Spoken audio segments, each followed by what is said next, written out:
ऐसे मुझे भी परेशानी होगी और बाबूजी को भी। जब उमा के बाबूजी की चिट्ठी आई कि घर की छत गिर गई है, जिसकी वजह से वो इस बार कम पैसे भेज रहे हैं। उमा उस दिन बड़ी ही परेशान थी। वो शाम को बाजार से कुछ सामान लेने के लिए किराने की दुकान पर खड़ी ही थी कि तभी वहाँ एक चाइनीज लड़की आई और दुकान से पूछने लगी, क्या यहाँ आसपास कोई सस्ते में मुझे किराए पर कमरा मिल जाएगा? शीना इतना पूछकर चली जाती है, पर पीछे से उमा जल्दी से जाकर उसे रोकती है। अरे, मैं भी इसी बस्ती में किराए के एक मकान में रहती हूँ। अच्छा, तो तुम ही बता दो, अगर तुम्हारी नजर में कोई कमरा हो तो बस सस्ता सा हो, क्योंकि मैं इस शहर में नई हूँ और अकेली भी। मेरे पास अभी इतने पैसे नहीं है। हाँ, मेरा हाल भी कुछ ऐसा ही है। अगर तुमको एतराज ना हो तो तुम मेरे साथ रह सकती हो। हम किराया आधा आधा बांट लेंगी। अरे वाह, ये तो अच्छा आइडिया है, मुझे कोई दिक्कत नहीं है। बस फिर शीना और उमा दोनों एक साथ रहने लगती हैं। दोनों की काफी अच्छी दोस्ती भी हो जाती है, पर कुछ दिनों बाद दोनों को पैसे की बड़ी परेशानी होने लगती है। दोनों के पास ही ज्यादा पैसे नहीं बचते। समझ नहीं आ रहा क्या करूं। बाबूजी से भी पैसों के लिए नहीं बोल सकती। मेरा तो इस दुनिया में कोई नहीं है। मैं तो किससे पैसे मांगूंगी? इस शहर में अगर रहना है तो हमें कोई काम तो देखना ही पड़ेगा। अरे, पर तुम तो कॉलेज जाती हो, तुम कैसे कमा पाओगी? हम क्या कोई छोटा मोटा काम नहीं कर सकते? कोई छोटा मोटा काम ही खोल सकते हैं। कॉलेज से आने के बाद हम दोनों मिलकर कर लिया करेंगे। दोनों बहुत सोचती हैं, पर उनके दिमाग में कोई आइडिया ही नहीं आता। उसके बाद दोनों को बड़ी तेज भूख लगने लगती है। शीना फटाफट दोनों के लिए नूडल्स बनाकर लाती है। नूडल्स खाते खाते उमा के दिमाग में आइडिया आ जाता है। आ गया आइडिया। बताओ बताओ, क्या आइडिया आया? Chinese food. तुम इतना बढ़िया चाइनीज बनाती हो ना कि कोई भी खाकर दीवाना हो जाए। और यहाँ आसपास बस्ती में कोई भी चाइनीज नहीं बेचता, सिवाय वो मोटे के। पर वो इतना महंगा देता है कि बस पूछो ही मत। अगर हम चाइनीज बेचना शुरू कर दें तो देखना, हमारी दुकान बहुत बढ़िया चलेगी। हाँ, आइडिया तो बढ़िया है। मैं भी सारी चाइनीज चीजें बनाना जानती हूँ। हम कल से ही ये काम शुरू कर देते हैं और तुम उसमें मेरी मदद कर देना। शाम को बाजार में भीड़ भाड़ भी काफी रहती है और सब लोग खाने निकालते हैं। हाँ, हम अपनी चाइनीज फूड का रेट कम रखेंगे तो देखना सब आएंगे हमारे पास। बस फिर क्या था, अगले ही दिन दोनों सहेलियां अपने अपने पैसे इकट्ठे करती हैं और उससे सामान ले आती हैं, और उमा इन सब में उसकी पूरी मदद करती है। दोनों मिलकर बस्ती के बाजार में अपना ठेला लगाकर खड़े हो जाते हैं। आइए आइए और स्वादिष्ट चाइनीज खाकर जाइए। आइए ना भैया, बस 10 रुपए से शुरू है, कोई भी आकर खाओ, बस 10 रुपए में। लोग 10 रुपए का नाम सुनकर हैरान रह जाते हैं और उसका चाइनीज फूड आकर खाने लगते हैं। जब लोग चाइनीज खाते हैं तो बस खाते ही रह जाते हैं। पहले दिन ही उनके यहाँ ऐसी भीड़ लगती है कि बस 2 घंटे में ही सब सामान खत्म हो जाता है। मुझे तो यकीन नहीं हो रहा, हमारा सामान सारा बिक गया। पर मुझे तो पूरा यकीन था कि तुम्हारे हाथ का चाइनीज फूड खाकर सब उंगलियां चाटते रह जाएंगे। फिर दोनों खुशी खुशी घर आ जाती हैं। घर आकर वो दोनों मिलकर पैसे गिनती हैं और पहले दिन की कमाई से दोनों बहुत खुश हो जाती हैं। इससे अब तुम कल ही सबसे पहले अपने कॉलेज की फीस भर देना, बाकी पैसों से हम कल और सामान ले आएंगे। दोनों उस रात सुकून से सो जाते हैं। अगले दिन उमा अपने कॉलेज की फीस भी भर देती है। कॉलेज से आकर दोनों मिलकर बाजार से सामान लेकर आते हैं और फिर दोनों मिलकर सब सामान तैयार करके बाजार में भी लगा देते हैं। बाजार में पहुंचते ही लोगों की भारी भीड़ जमा हो जाती है।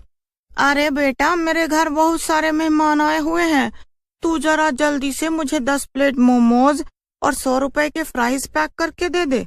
जी आंटी, बस अभी देते हैं। अब तो रोज ही शीना और उमा के चाइनीज फूड के ठेले पर इतनी भीड़ रहती थी कि सामान थोड़ी ही देर में खत्म हो जाता है।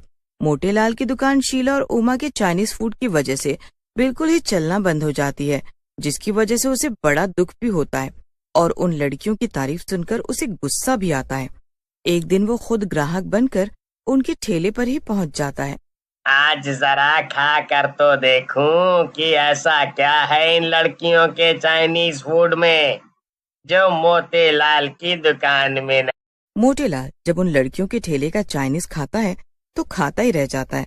उसे तब समझ आता है कि आखिर सच में शीना के हाथ में गजब का स्वाद है और दाम भी इतने कम है। मोटेलाल को अब उन दोनों से चिढ़ होने लगती है, पर उसे समझ ही नहीं आ रहा होता कि वो आखिर करे तो क्या करे। अब एक दिन शीना की तबीयत बहुत बिगड़ जाती है। उसे एकदम से चक्कर आ जाता है और वो गिर जाती है। उमा उसे डॉक्टर के पास लेकर जाती है, पर दवाइयों से भी वो ठीक नहीं हो पा रही थी। इसी वजह से अब ठेला लगाना बंद कर देती है और मोतीलाल फिर से खुश हो जाता है। मोतीलाल अपने लिए बड़ा ही खुश हो रहा था क्योंकि उसकी दुकानदारी फिर से होने लगती है। पर इधर शीना की हालत को देखकर उमा बड़ी परेशान होती है। वो उसे हर हॉस्पिटल में दिखा लेती है, पर शीना की तबीयत में कोई सुधार नहीं आ पा रहा होता। एक दिन की बात है जब शीना एकदम बीमार की हालत में बिस्तर पर पड़ी होती है और उमा उसके पास बैठी होती है, तो शीना उमा से बोलती है, मेरी वजह से अब हम ठेला भी नहीं लगा पा रहे हैं। अब तुम कॉलेज की फीस कैसे भरोगी? ऐसा बिल्कुल भी मत सोच शीना, तुम्हारी वजह ही से तो हम बल्कि इतना कमा पाए हैं, और कॉलेज का फीस मैं भर दूंगी, तुम इसकी चिंता न करो। उमा शीना का बहुत ध्यान रखती है और पूरी रात उसी के पास बैठी रहती है। बैठे बैठे कब उमा की आंख लग जाती है उसे पता ही नहीं चलता। उमा के साथ शीना की भी आंख लग जाती है, पर शीना दोबारा कभी नहीं उठती। उमा से ये बात बर्दाश्त ही नहीं हो पाती। वो शीना के लिए बहुत रोती है। उमा पूरा दिन बस रोती रहती है। वो उस दिन खाना भी नहीं खाती। हर वक्त कोने में बैठी बस वो शीना को याद करती रहती है। अचानक उमा के कंधे पर एक हाथ आता है। उमा पीछे मुड़कर देखती है तो सामने एक चुड़ैल होती है। उमा बहुत डर जाती है। डरो मत, मैं शीना हूँ, तुम्हारी दोस्त। मैं तुम्हारी मदद करने आई हूँ। मुझे पता चला है तुम्हारे माँ बाप बहुत गरीब हैं और उनको तुमसे ही सारी उम्मीद है।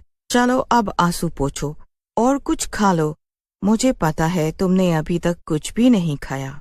उस दिन शीना अपने हाथों से उमा को खाना खिलाती है। अगले दिन उमा हिम्मत करके उठती है और कॉलेज जाती है। कॉलेज से आने के बाद वो शाम को अपना ठेला लगाने की तैयारी करती है। चुड़ैल बस फिर अपने हाथों को इतना फटाफट चलाती है कि उमा को देखती रह जाती है। फटाफट मोमोज बनाकर तैयार कर देती है। उमा तो ये सब देखकर हैरान रह जाती है। बाप रे बाप, तुम इतनी तेजी से कैसे ये सब कर सकती हो? बस फिर दोनों अपना चाइनीज फूड का ठेला लेकर चल पड़ती हैं। जैसे ही उमा बाजार में पहुंचती है सभी लोग खुशी खुशी उसके पास चाइनीज खाने आ जाते हैं। उमा सबको चाइनीज फूड खिलाती है और सब सामान बेचकर घर आ जाती है। देखो, अब तुम्हारे पेपर आने वाले हैं तो तुम बस अपनी पढ़ाई पर ध्यान देना, पर बाकी सब वो सब मैं संभाल लूंगी, तुम उसकी चिंता मत करो। तुम बस पढ़ाई करना, ये तुम्हारे फाइनल पेपर हैं। मुझे कभी ये काम करके बुरा नहीं लगा, और सच बताऊं तो ये ठेला, ये मेहनत बस तुम्हारी ही है।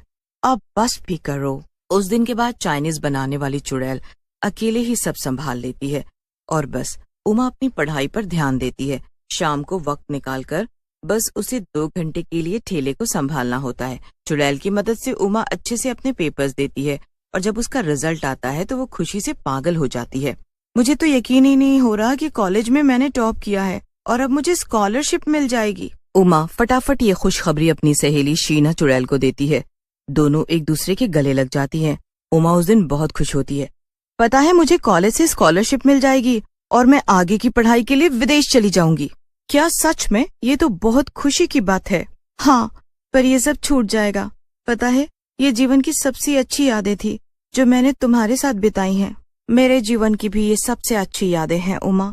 मेरा तो इस दुनिया में तुम्हारे सिवा कोई भी नहीं था।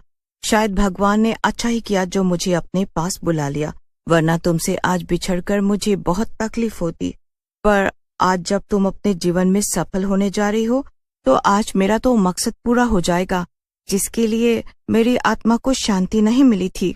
तुम हमेशा मेरी सबसे अच्छी दोस्त रहोगी। तुम भी। इतना कहकर चुड़ैल उमा को अलविदा करके हमेशा हमेशा के लिए चली जाती है। उमा अपनी पढ़ाई के लिए विदेश चली जाती है।